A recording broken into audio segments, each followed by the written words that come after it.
gaafuma wanti qoramee jedhe dubbanna waa baay'ee waan beekee fakkeenyummaa guddaa beekee waan namoota hedduu gammachiisudha. Inshallah kan isa achumatti qabatti jedha warri Arsii yeroo dubbii wayii beekee baay'isa wayii aadaa sirna haasawaa keessatti dhugaa dubbachuu fi Oromoo sakaalee ilaalcha addaa qabaatee yookaan xiqqeenya qabaatee osoo hin taane aadaa sirna haasawaa keessatti sirna dubbii keessatti kallattii hawaasni Arsiitti fayyadamu hiriyoota baay'ee qabatee jedhu baay'ee keessattis wayita akka manguddummaatti dubbatamu wayita maaltu baay'ee tokko natti tola wallaahi baay'ee tokkoon isaanii hojjete bakka ijoollee Arsiitti sagantaa isaanii hunda keessatti dhaqee argama sii galee natti tola yeroo dubbii wayii dubbataa wanti sun beeytee dubbii wayii dubbii garaatti si hafuu qabdu wayii taate isii kana qofatti nuu qabataa jiru beeytee dubbittiin dubbii buluu qabdu wayii sii galee naannoo biraatti immoo dubbiin haa bultu jedhu sii galee amma fakkeenyaaf gara jimaaf gara garaa naannoo biraatti dubbiin haa bultu jedhu beeytee achitti immoo qomatti nuu qabataa jiru qoma jechuun lakkuu jechuudha garaa keessatti nuu hambifadhaa akka jechuun galee wal fuudhuu jedhamu no buleewwan kuulatti wallaahi ana waliin miti sumeen ukhti khalaas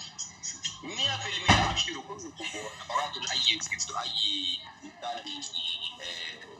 comment ya jama'atan min makan al-comment kanaaf jechuudha buleewwan kiyya dhageeffadhaa wanti tokko sirkii jechuudha biyya Awurooppaa biyya Ameerikaa yoo tarii dhiiraa ta'e malee shamara bakka qormaata jabaa ta'edha keessattuu shamara islaamaa wallahi summa wallahi bakka jabaa jechuudha.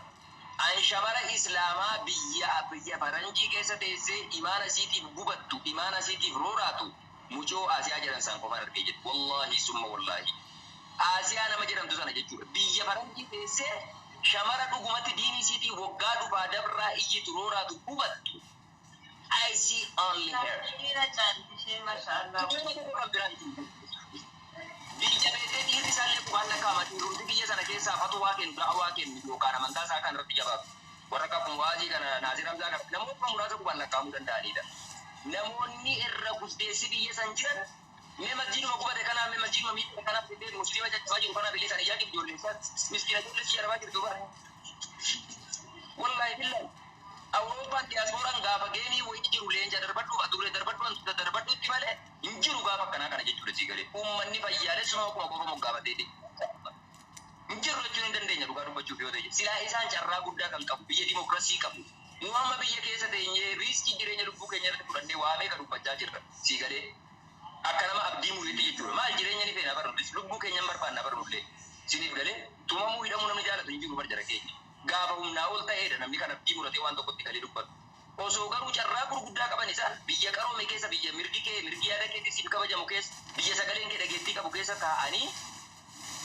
wantoonni gurguddaan yeroo uumamu dandaarraa dhabanii dhiisuun dhugaa baay'ee tokko nama taajjabsiisa. Kanaaf hawwantumtiin biyya Awurooppaa jiru keessaa inni guddaan isa kana. Wallahi isa dhugaan asiin jedhe. Yeroon kana jedhu nama imaana isaa hordofu yookaan imaana qabu yookaan ammoo diinii isaa kana beekee seeraan hordofu ta'eetii miti sii galee rabbiin naa qajeelchu. Garuu keessi koo amantaa kootiin na dhukkuba jaalladheetii miti sii galee gaafa kaanaan sirba mana argitu tiktookii irratti sirba wayii jala galfadhee utaala nutti dullachuu kun jechuudha sii galee garuu yeroo amantaan qomotu qabu hambariin irraa godhu anuma gaafatu rabbiin garuu amantaan kiyya wayitatu qabu wallahi summa wallahi shahiidanii ta'aa jechuudha sii galee keessa kootu hin danda'u is nature uumama kuni sii galee kanaafuu hanga danda'ameen jechuudha sii galee biyya namaa keessa obboleewwan keenya biyya dimokiraasii keessa akkasii ta'anii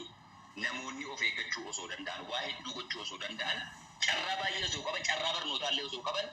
biyya san keessatti hin laaffatan namni keenya dhugaa dubbachuuf yoo ta'e biizinasuma kana hojiinuma kana yoo ta'e alatti wallahi jechuun qulqulluu walitti mura qaba wanti dhibba walii hiriyoota baay'ee qabna kan achi qaqqalii wal jaalan garuu wayita oromummaa yeroo ta'e jedhe waa'ee kabaa'oo waa'ee abaa'oo waa'ee abiyyi yeroo dubbattu maasha Allah akka dhukaasa saatalaayitii raashaan kunoo darbattuu kana darbatamu yeroo kan jiran dhugaan jirtu kanuma kallattiidhaan jechuudha isinii galee hin kennin mi sarkaalitti moderate hin kennin harka kee dabadhu kenna hin kennin mi sarkaalitti moderate dara dabadhu fayyima na gaafadhu kun tuffiidha bara abbaa tuffatan saree jalatti rukutu jedhan na dabadhu sarkaaliin kana dara fooloo godhaaf yobbolee lakkoofsa tokko barreessee sarkaaliin haayee tuffamu fooloo godhaanii please obboleewwan keenya namoonni jala damma yeroo kan dubbannu waa'ee amma deemaa jiru biyya keenya waa'ee masjiida dhaqannee fiitin argaa jirtu ana torbee lamman kana ajandaa biraan qabu wallahi waanuma kanarra hin jira laayivii yoo ta'e jedhi viidiyoo yoo ta'e jedhi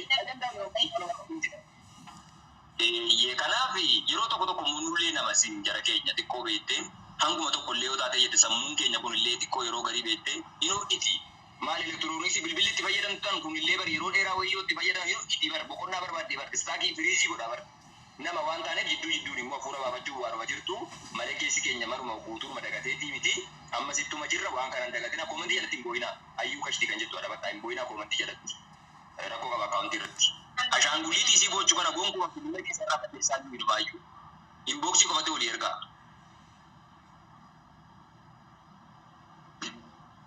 wallahi rabbi jazaak kerrama kennaa nama maalima kananii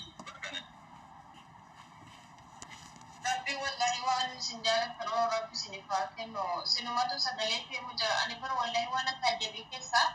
gaafa qabsoo sana oromoon akkanatti arraa akkanatti kan jedhaniif uummanni iyya akkasitti lafa dhiite too sagalee ta'e dubbate garuu amma uummata fakkaatu dide uummata keenya dhagaa wallahi uummata akkaatti harki caccabee akkanatti du'anii masjidni kun hundi diigamee uummanni keenya wallahi baay'ee nama taajabsiisa harki caalu oromoo qofni biyya kan keessaa baay'inaan islaamu dhagahi namichatu beettee abboo jechattiin jecha saalfiitiin dubbadhu asirratti na biratti haafuu beettee nama waa beetee fakkeenyuma sanaan wal qabsiisee akka waa hubattanuuf deema nama isa si kabale caala yeroo kabalamtu isa dhaabatee sitti kolfu si gubaasii galee isa si kabale caala yeroo kabalamtu sana isa dhaabbatee sitti kolfe sanatu ittuu si aarsee ittuu si guba jechuudha sii galee dhaychisuun jechuudha sii galee obboleewwan keenya rakkoo uumame kana dhiisanii jechuudha beettee gargaaruun yookaan ammoo wanti kun sirrii miti jechuun bar waa tokko bar sun hafeetu baga raawwate siin jedhu isa kana ammoo oofee geessee gandatti galchu kutatti galchu sii galee golatti galchu wallahi summa wallahi mootummaa waan san diige caalatti ani isaantu garaa rakkuba akkuma oromootti jechuudha sadarkaa oromummaa kiyyatti oromoon akka walii yaadde hangan jedhutti jechuudha wallahi akkasitti hin beeku amma dura yoo ta'e jedhe jechuudha oromoo islaama kiristaana jedhan guyyaa tokko itti bilaacha addaa wayii kenneef hin beeku amantaa sanaan kabajaa fi eenyummaa sanaan kabajaaf akkuma obboleessa gosa islaamaa wajjin nyaatee dhufuun isa wajjin illee nyaatee dhugeera gammada jechuudha sii galee wallahi sadarkaa kanatti jibbiinsa waliif qabna sadarkaa kanatti ilaalcha garbuu akkasii waliif qabna hanga jettu jechuudha sii galee wallahi isa dhugaan siin jedha maaliif yeroo kana keessa uummanni miira keessa jira tokkummaa keenyaaf jaalala hawaasa kanaatiif jecha yeroo tiiruma kanallee maaliif obsuu dadhaban waan jedhamtu rakkubaadha sii galee namoonni dhugaadha kaleessa hayyoonni keenya barra abbootiin keenya kan isaaniin piraawud taanu maqaa ijoollee nama maal moo sanyii jaarraa abbaa gadaa sanyii abbaa jifaa sanyii jiraal waaqoo guutuu sanyii taaddasaa birruu sii galee akka jette moggaafatti hojii isaan hojjetaniin dhaloonni illee nama ittiin boonu mataa gaggaragalchee dhaloonni arrabsaa ture arra ganda tokko yoo arrabse is not big deal